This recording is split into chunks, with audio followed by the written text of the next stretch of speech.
கடகராசி நேயர்களே, உங்களுக்கெல்லாம் இப்பொழுது அஷ்டமத்து சனி விலகிவிட்டது. எனவே அற்புதமான நேரம்.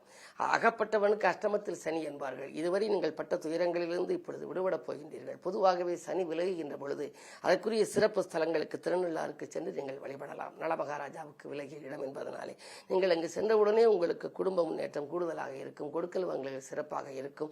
இதுவரை உங்களுக்கு நடைபெறாத காரியங்கள் எல்லாம் நடத்தி வைக்க வேண்டிய பொறுப்பு சனியின் கையில் இருக்கிறது. எனவே அந்த சனி பகவானை உள்ளன்போடு வழிபாடு செய்யுங்கள். சனியின் பார்வை 3, 6, 11 ஆகிய இடங்களிலே பதிகின்றது. உத்தியோகத்திலே நல்ல வாய்ப்புகள் உங்களுக்கு வரலாம். புதிய இடங்களிலிருந்து உங்களுக்கு அழைப்புகள் வரும். 11ஆம் இடத்தை பார்ப்பதனாலே லாபம் குவியும். விஆர்எஸ் பெற்றுக்கொண்டு வெளியில் வந்து சுயதொழில் தொடங்குவது பற்றியும் நீங்கள் சிந்திப்பீர்கள்.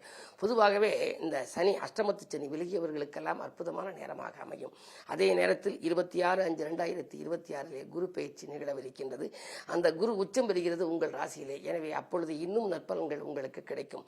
ராகு கேது பேச்சின் விளைவாக உங்கள் ராசியிலேயே கேது வருகின்றார்.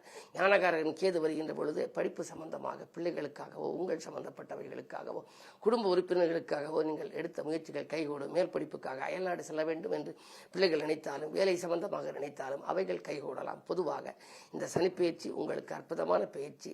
சனியை ஒவ்வொரு விலகுகின்ற பொழுது நீங்கள் கும்பிடுவது மட்டுமல்ல, ஒவ்வொரு வாரமும் கூட நீங்கள் சனி பகவானை வழிபாடு செய்யலாம். அதற்கு பின்னாலே சிறப்பு வழிபாடாக உங்களுக்கு நங்கநல்லூரில் இருக்கக்கூடிய விஸ்வரூப ஆஞ்சநேயரை வழிபடலாம். நாமக்கல்லில் உள்ள ஆஞ்சநேயரும் விஸ்வரூப ஆஞ்சநேயர். பொதுவாக அப்படி இருக்கக்கூடிய அனுமனை நீங்கள் வழிபடுவதன் மூலம் நன்மைகளை அதிகம் வரவழைத்துக் கொள்ள இயலும்.